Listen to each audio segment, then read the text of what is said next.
Hi guys, my name is Gaurav Dave and today we will discuss an important notification that has come out yesterday, that is the ZAT 2021 notification along with the exam dates.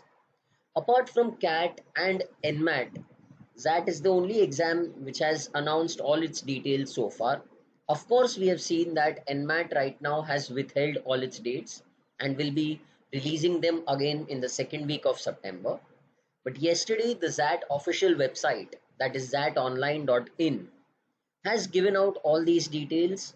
So, in this first part of the video, we will have a look at what are the various important dates that you need to keep in mind, the eligibility criteria, the registration process, major colleges that you can apply to, and most importantly, the test pattern.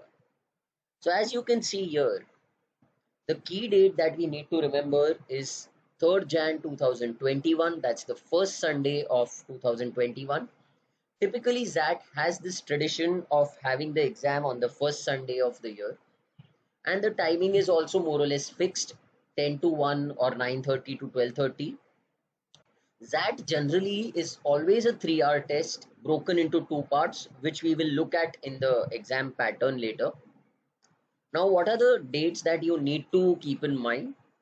So your registration starts on Thursday, 10th September, and it will continue till 30th November. So that generally does give you a lot of time to register. However, I would suggest that if you are sure that you want to attempt this test and you want to go for specific colleges, then you should definitely register well in advance. If you are not very sure about whether you want to actually attempt ZAT or not, my recommendation would be that you try out an actual ZAT paper, say the ZAT 2020 or 19 papers available on the website, and you then try and figure out whether ZAT is the exam for you. So some students find it difficult, but for a lot of students, it is something that is achievable.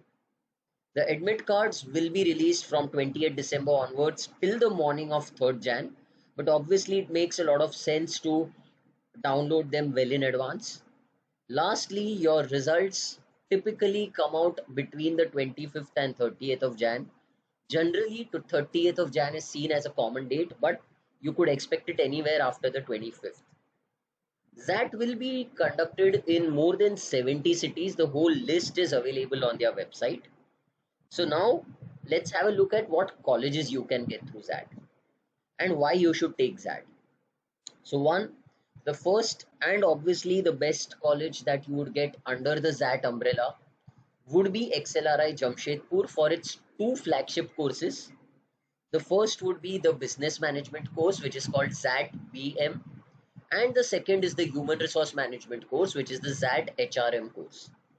Now, typically, when ZAT uses the cutoffs, for example, business management has a different cutoff where versus HRM, and HRM will give a greater importance to the verbal section. So when you start preparing for that, you should be clear in terms of which course you want to go for, because that will also partially decide the kind of approach you will need while preparing for that. The next important college here, and I'll just skip it somewhat in terms of importance, will be SPJIMR, that is SP Jain in Mumbai, which accepts that scores. This is a very good college for people with great profiles or who are looking at profile based, admissions. So people with work people with unique job descriptions, people who are working in different fields, say an NGO, or have a unique profile, SPGen is a great college for you. And because it accepts that scores, this is something you can target. Then you have XIM Bhubaneswar, which is a reasonably good college by itself under the ZAT umbrella. The XLRI Delhi campus is a reasonably new campus, but the XLRI brand name is so strong that over the next few years it is assumed to be one of the shining stars in North India in terms of management education. Then you have the good, above average, good to great colleges like GIM, Great Lakes Institute, IMT, the whole group, KJ Somaya in Mumbai, and a very, very specific college for advertising, that is Mudra in Ahmedabad, or which is also called MICA. Of course, MICA has its own test also called MICAT. So we'll come to that later when we consider MICAT. Let's now look at the other details. So what is the eligibility? Firstly, you should have a graduate degree or a bachelor's degree of at least 3 years or equivalent. So engineers could be 4 years. There could be those combined 5 year courses that people have done. So you will need to check that with the ZAT admissions office.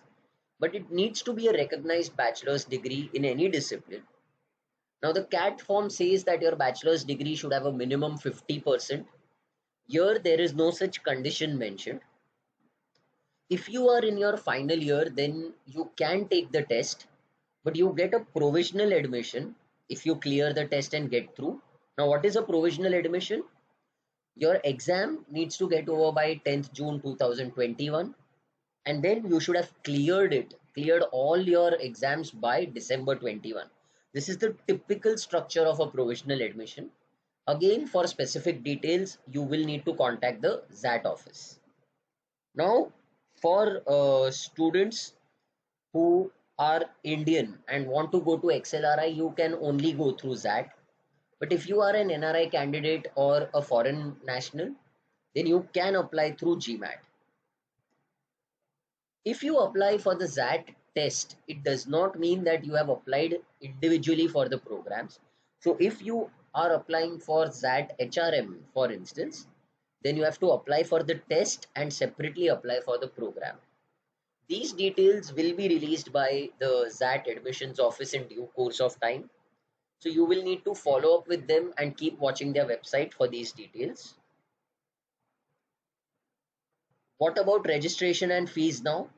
So as we said, registration starts day after tomorrow, that is on Thursday. The link given here, zatonline.in, gives you the entire process. It's a very user-friendly process. For those taking any MBA exam for the first time, I would strongly recommend that you keep a scanned copy of your photograph and your signature available in various sizes in either JPEG format or PNG format, because now every exam requires this data, and every exam requires you to upload either a photo or a sign or both. So that is something you'll need to have handy. When you fill up the ZAT form, you will be able to select two cities as a test choice. Typically, the first city that you select gets allocated to you. If it is not available, then you get the second.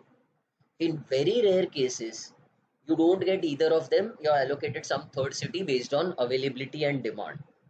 Now, this point is also important because if you fill up your form very close to the last date, then there are high chances of you not getting the first choice that you had put in. What are the fees? Typically, the ZAT fees are 1750 without the late fee. After the last date, the late fee will be announced. For every XLRI program that you apply to, you need to pay 300 rupees extra. This whole flowchart of registration is available at this link.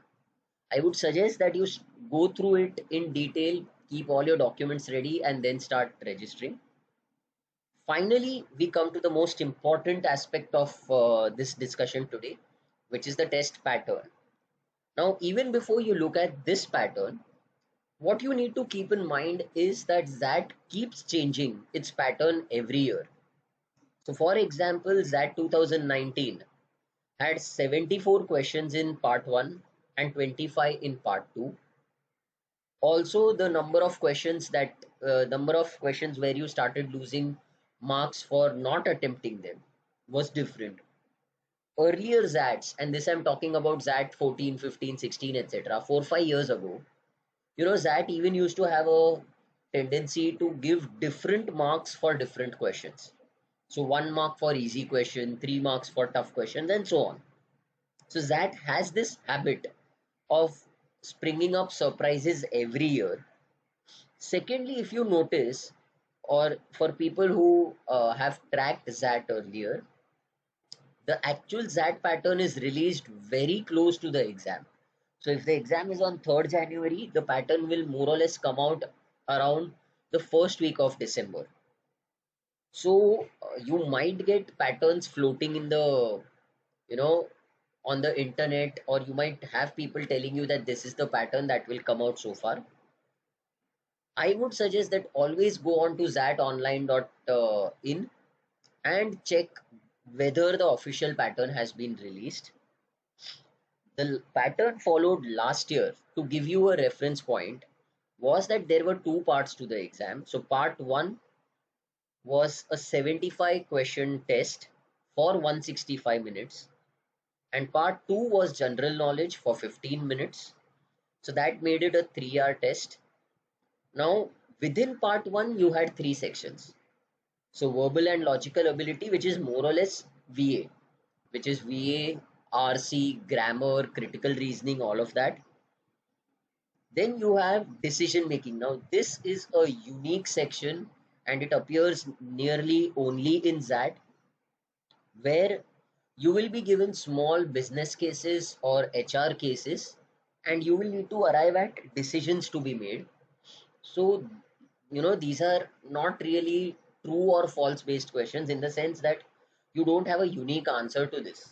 It's not like maths where you say number of ways to distribute n objects among r people is exactly this. No, here there will be a lot of ambiguities and you need to give the best answer as per your judgment.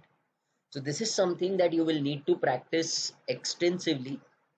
And then you have DI and QA. So that earlier used to have a lot of logical reasoning per se, a lot of puzzles, arrangements, etc.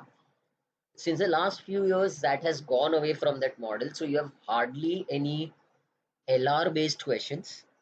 Even if there is an LR based set, then it is more decision making oriented. In the sense, you might have a critical path or a network path based question, or an activity based question, and you might need to decide what is the next activity to be done. So it becomes a DM question. So this was the breakup last year. General knowledge in ZAT is typically a combination of current affairs and static GK, with very specific question types, which we'll discuss in subsequent sections. Now ZAT has a typical marking scheme as we've written here. So the first 2 points are pretty straightforward. 1 mark for every right answer, minus 0.25 for every wrong. In GK, there is no negative marking. For that matter, GK scores are not even considered for percentile. So that's treated as a separate test.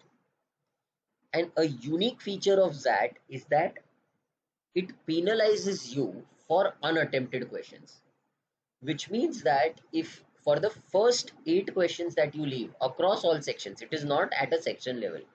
So if the whole test is say 75 questions, you have attempted say 50, and 50 would be a great number, but let's assume you attempted 50.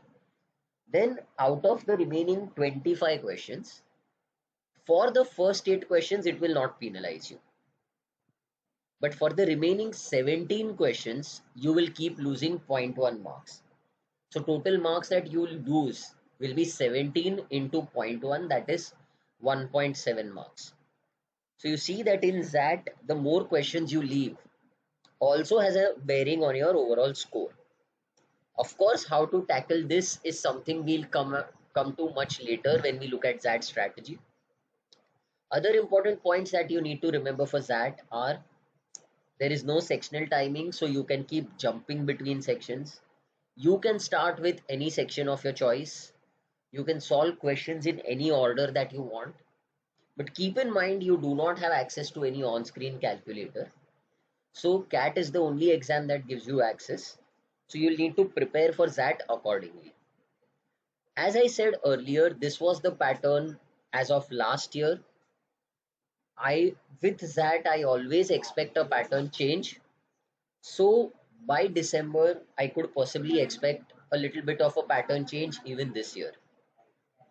In subsequent videos, we will have a look at how we need to prepare for that. But as a start point, these are all the details that you need to know in order to decide whether you want to apply, and if yes, how. Thank you.